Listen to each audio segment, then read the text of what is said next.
Nah, maka menurut saya ya, lomba-lomba yang kalau misalnya BPIP itu mau mengadakan lomba, nah silahkan dicari lomba-lomba yang tidak sensitif.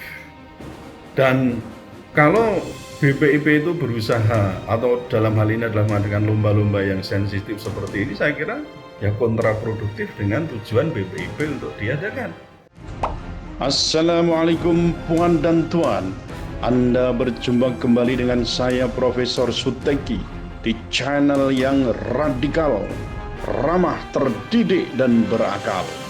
Puan dan Tuan dijamin tidak akan merugi mengikuti channel ini, maka jangan lupa untuk subscribe, like, comment, and share. Assalamualaikum warahmatullahi wabarakatuh. Puan dan Tuan, dimanapun saudara berada, beberapa hari ini cukup heboh ya pemberitaan tentang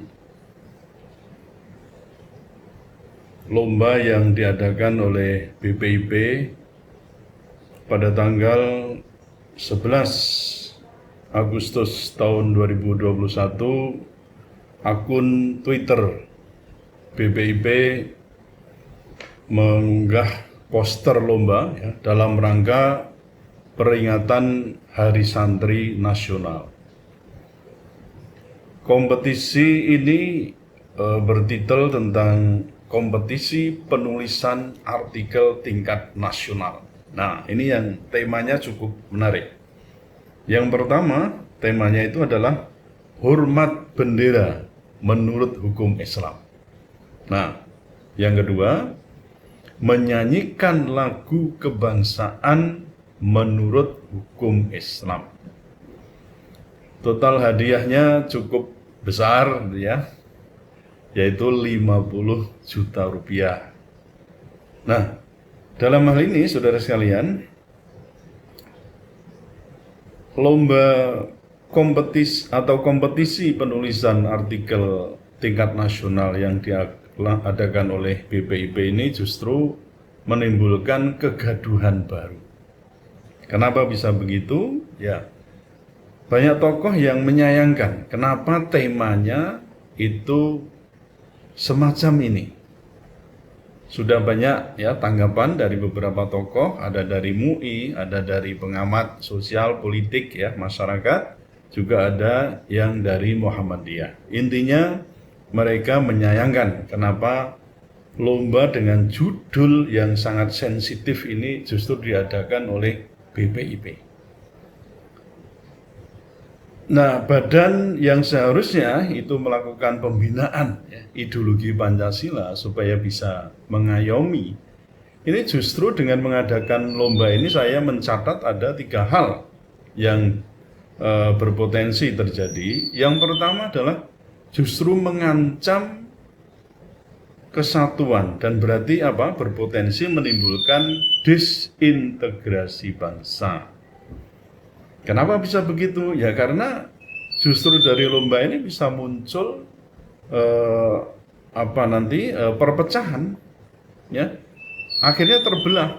Nanti mungkin artikel juga akan dibelah juga ya, mana yang setuju, mana tidak setuju dan seterusnya. Itu sangat mungkin terjadi. Jadi justru menimbulkan atau berpotensi menimbulkan disintegrasi bangsa atau anak bangsa, terutama umat Islam sendiri. Kemudian yang kedua, bisa disalahgunakan oleh lembaga tertentu ya, untuk mendeteksi radikalisme. Nah, karena apa? Karena ya selama ini persoalan radikalisme itu menjadi momok ya, tersendiri di negeri ini karena banyak sekali statement-statement dari orang yang berbeda pendapat itu kemudian di stigma atau dilabeli dengan radikal dan seterusnya.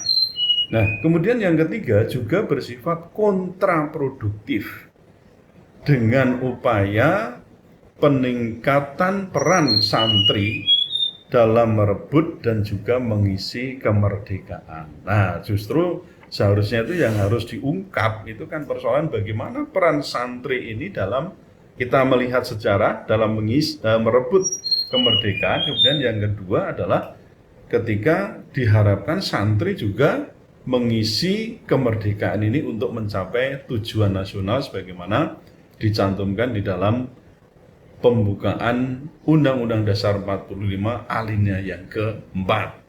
Nah, saudara sekalian, kalau kita sadari Indonesia ini kan belum bisa dikatakan matang demokrasinya, ya. Bahkan saya menilai rezim sendiri itu masih terkesan terkesan menilai perbedaan pendapat itu sebagai enemy, ya, sebagai musuh, sebagai suatu pihak yang dianggap berseberangan, dan kemudian kadang-kadang juga dimusuhi dengan tadi ada pelabelan namanya radikal, kemudian ekstremis, kemudian bisa juga kalau dulu ya istilahnya itu subversi. Nah, kadang-kadang ini hal ya juga dikaitkan kemudian dengan persoalan terorisme. Nah, jadi kan termasuk berbahaya ketika misalnya kita tidak pandai-pandai mengelola berbagai pendapat yang berbeda itu kemudian menjadi sesuatu yang menurut saya berbahaya, ya, berpotensi untuk justru menimbulkan kegaduhan baru yang tadi saya rinci menjadi 3 hal tersebut. Nah, sementara saudara sekalian, saya kira kita juga mengetahui bahwa santri itu juga memiliki berbagai macam pandangan.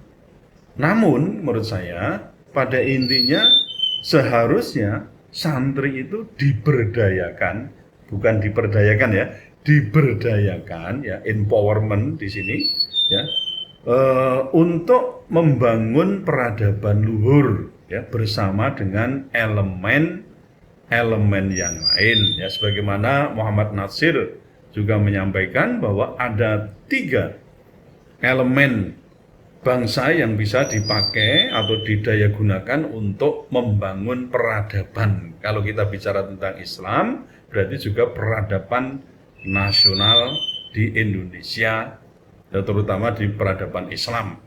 Nah, apa saja ketiga hal itu? Yang pertama adalah kampus, ya, yang kedua adalah masjid, dan yang ketiga adalah pesantren. Ya, 3 elemen ini seharusnya saling menyatu, disatukan, berkolaborasi, berintegrasi untuk membangun peradaban yang luhur di Indonesia ini. Bukan malah ada terkesan ya upaya bagaimana mencerai-beraikan ketiganya ini, ya. Saya tidak tahu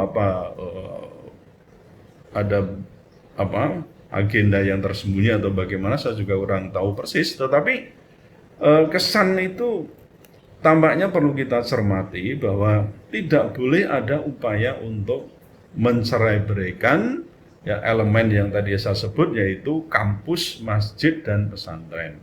Nah, ketika ketiga elemen itu kemudian terkooptasi berarti tidak ada kemandirian lagi ya, karena terkooptasi oleh kepentingan tertentu, apakah itu oleh penguasa atau mungkin oleh pengusaha dan atau kekuatan oligarki yang lain, ini pasti akan menimbulkan kepincangan dan pembangunan peradaban nasional di Indonesia itu akan terganggu.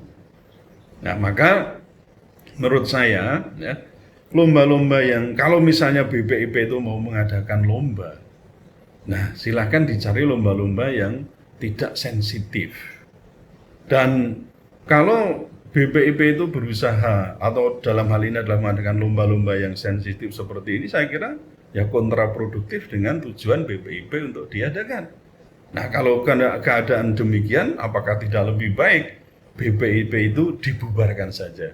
Karena sejak lama, sejak pendiriannya saya juga tidak setuju dengan BPIP ini, karena justru waktu di ILC itu saya sampaikan karena kita punya pengalaman dengan BP7 dan seterusnya, dan saya yakin itu tidak efektif, dan saya waktu itu di MPR juga menyampaikan bahwa lebih baik diseminasi nilai-nilai Pancasila itu disalurkan ya, dikerjakan melalui lembaga-lembaga yang sudah ada. Apakah itu pendidikan dasar, apakah itu pendidikan menengah, apakah itu pendidikan tinggi, atau juga melalui pesantren. atau melalui kelembagaan-kelembagaan di pemerintah baik pusat maupun daerah. Cukup itu saja. Tidak perlu ada lembaga tersendiri yang seringkali menimbulkan kegaduhan. Dulu ya, ketuanya sendiri pernah menyampaikan bahwa agama itu menjadi musuh terbesar dari Pancasila. Ya itu ada klarifikasi, oke, tetapi kenyataannya itu saya pikir juga harus diperhatikan betul. Nah, sebenarnya apa sih tujuan BPIP ini untuk diadakan? Apakah mau mengadu domba elemen-elemen bangsa? Nah, kalau tidak mau mengadu domba ya ciptakan, ya bukan kegaduhan, tapi bagaimana mengintegrasikan keragaman yang ada di Indonesia ini. Saya kira demikian pendapat hukum saya. Semoga ini bermanfaat bagi kita semua. Tapi salam radikal, ramah, terdidik, dan berakal. Assalamualaikum warahmatullahi wabarakatuh.